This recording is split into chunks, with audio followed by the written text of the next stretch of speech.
We wanted to look at the other side of this case, the possible defense. Both Ethan Crumbley, that 15-year-old accused shooting suspect, and his parents facing involuntary manslaughter charges could make. Joining us right now, criminal defense attorney Matt Ficuri. Always good to see you. Good morning. Always nice to see you as well. This is a story that is rife with drama. I mean, you have parents being charged for a crime that their child reportedly or allegedly committed, and then you have possible warnings for the school district and the school superintendent. What did they do? What did the school officials do that possibly hindered the investigation or for the protection of students?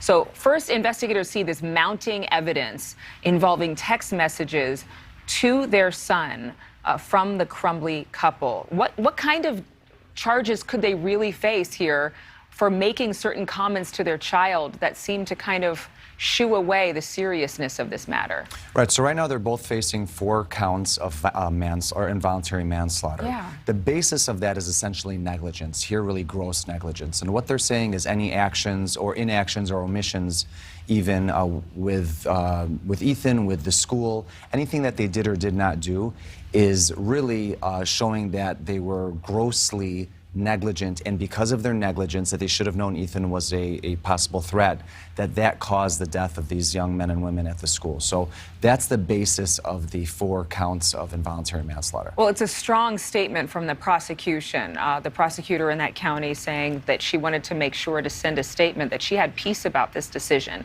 to charge the parents and to charge Ethan Crumbley as an adult. But how could they argue anything else in this case? The fact that the father said that he did not know that the gun was missing. Though when we're hearing about the prosecutor's notes, the parents apparently came to the school the same day as the shooting because they were called to the office because this young man had drawn sketches and written notes, potentially alluding to the violence, the carnage that happened just within 3 hours on that school campus. What do you make in terms of I mean, there wouldn't be like an insanity defense here necessarily. For the parents? For the parents. No, not at all. But there are going to be problems with this prosecution. So I think what she's doing is very unique. It's not unprecedented, but it is going to be a difficult prosecution. That's why it's unique. This doesn't happen often because the likelihood of conviction, I think, is relatively low. They have to prove that they caused this. The parents have a great defense, and the defense is, hey, we didn't cause this. There was an independent person, their son, who is 15 years old, who acted intentionally, and he was the break in the causation, for them at least, to be convicted of involuntary manslaughter. So they have a very good defense that they didn't cause this. The other side of that is again, the negligence, that they were so grossly negligent, maybe even reckless in their conduct or their lack thereof, that they in fact did cause the death of the 4 young men and women at the school. By not storing the gun properly, by purchasing the gun for their son, if that indeed was the case, because again, we still don't know if this was the father's weapon and the son actually was able to retrieve it some other way. But then you have the school, and the teacher was actually the one who first noticed that this young man reportedly was looking up ammunition the day prior to the shooting. And then he had sketches with notes, like I was mentioning, that said, you know, I can't stop the thoughts, you know, that are going on in my head right now, and drawing pictures of this weapon. But they actually reported that to the front office. Still, do you think that the school could face any negligence charges themselves? Well, that's the million-dollar question. That's what makes this case so interesting.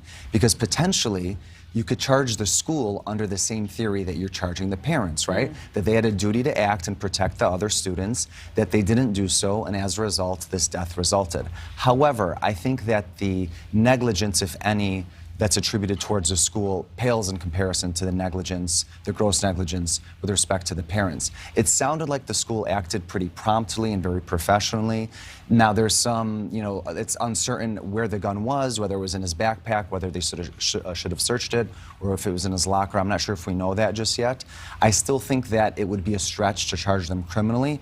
No doubt, however, there are going to be civil lawsuits against the school for negligence, but that's a whole different set of standards there. Yeah, but still the parents being charged for such a serious crime, involuntary manslaughter in 4 counts. Again, like you said, this is likely unprecedented. It is, well, I want to say it's unprecedented. We haven't had a situation exactly like this. It is rare. I mean, what's clear is, like you said, the prosecutor is making a very clear message that gun owners, especially gun owners who are parents, need to be responsible. And if you're not, and something like this happens, you will be charged, at least in the state of Michigan. There's so many factors in this case, and it's really emotional. Thank you so much, Matt, for coming on and talking about it. Thank you. We're going to see what happens next with this one.